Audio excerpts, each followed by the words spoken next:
আলুর যা দাম কৃষকরা পাচ্ছে না, 2.5 টাকা 3 টাকা করে তারা ফসলের দাম পাচ্ছে। ফলে কৃষকের আত্মহত্যা ইতিমধ্যেই শুরু হয়ে গেছে সারা বিভিন্ন জেলাগুলোতে।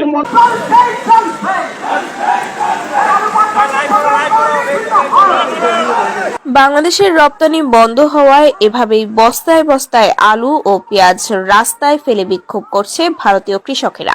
সাথে সাথে বিজেপি নেতা শুভেন্দুর বিরুদ্ধে আন্দোলনে নেমেছে ভারতের কৃষকেরা। বাংলাদেশের ব্যবসায়ীরা আলু পেঁয়াজের আমদানি বন্ধ করায় পথে বসার মতো অবস্থা তাদের। দেশের মধ্যে তারা পাচ্ছেন না এসব আলু পেঁয়াজের ন্যায্য দাম। হাজার হাজার ভারতীয় কৃষক নেমেছেন রাস্তায়। বস্তায় বস্তায় আলু ও পেঁয়াজ রাস্তায় ফেলে করছে বিক্ষোভ। কৃষকেরা বলছে, আলু পেঁয়াজ বাংলাদেশের রপ্তানি করে আমরা ন্যায্য দাম পেতাম, কিন্তু এখন রপ্তানি বন্ধ হওয়ায় তা পাচ্ছি না।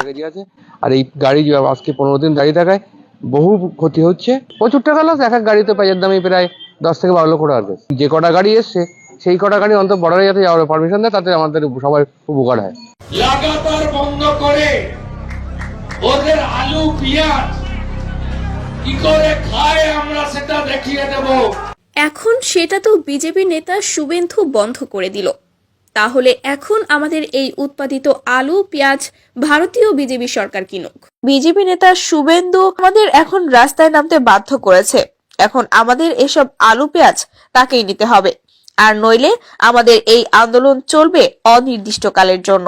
সম্প্রতি ভারতের বিজেপি নেতা শুভেন্দু অধিকারী বাংলাদেশে আলু পেঁয়াজ রপ্তানি বন্ধের ঘোষণা ও বাংলাদেশ নিয়ে বিভিন্ন আপত্তিকর বক্তব্যের জেরে উত্তাল বাংলাদেশ। সেই সাথে বাংলাদেশিরা তুলেছেন ভারত বয়কটের ডাক এবং তারা ভারতের কোনো পণ্য আর আমদানি করবে না বলে সিদ্ধান্ত নিয়েছে। আর এর ফলে ইতিমধ্যে রপ্তানির অভাবে ভারতের কৃষকের উৎপাদিত আলু পেঁয়াজে পচন ধরতে শুরু করেছে।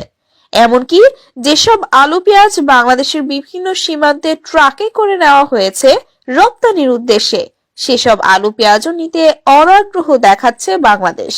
তাই সেখানেই ট্রাকেই পচে যাচ্ছে এসব আলু পেঁয়াজ। ফলে বিপাকে পড়েছে ভারতের ব্যবসায়ীরা। এর ফলে ভারতের কৃষক ও ব্যবসায়ীদের দেখা দিয়েছে অস্থিরতা ও বিজেপি নেতা শুভেন্দু অধিকারীর উপর তীব্র ক্ষোভ ও পদত্যাগের দাবি। তবে বাংলাদেশের অন্তর্বর্তীকালীন সরকারের পক্ষ থেকে জানানো হয়েছে যে বাংলাদেশ আর ভারত থেকে কোনো পণ্য আমদানি করবে না। বাংলাদেশ এখন থেকে পাকিস্তান, চীন এবং অন্যান্য দেশ থেকে আলু পেঁয়াজ সহ অন্যান্য সব পণ্য আমদানি করবে। ইতিমধ্যে আমরা পাকিস্তান থেকে 2 জাহাজ পণ্য ও খাদ্য সামগ্রী আমদানি করেছি এবং আমরা আরো আমদানি করার কথা ভাবছি। ভারত আমাদের আলু পেঁয়াজ না দেওয়ার হুমকি দেয়। আমরা কি ভারতের কাছ থেকে বিনা পয়সায় এসব আলু পেঁয়াজ আমদানি করি? বরং আমরা যদি ভারত থেকে আলু পেঁয়াজ আমদানি না করি আমাদের কোনো সমস্যা নেই, সমস্যা হবে ভারতের।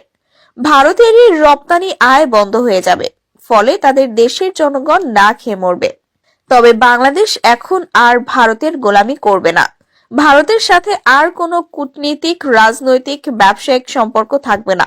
আমরা সব অতি দ্রুত বন্ধ করার বিষয়ে একমত হয়েছি।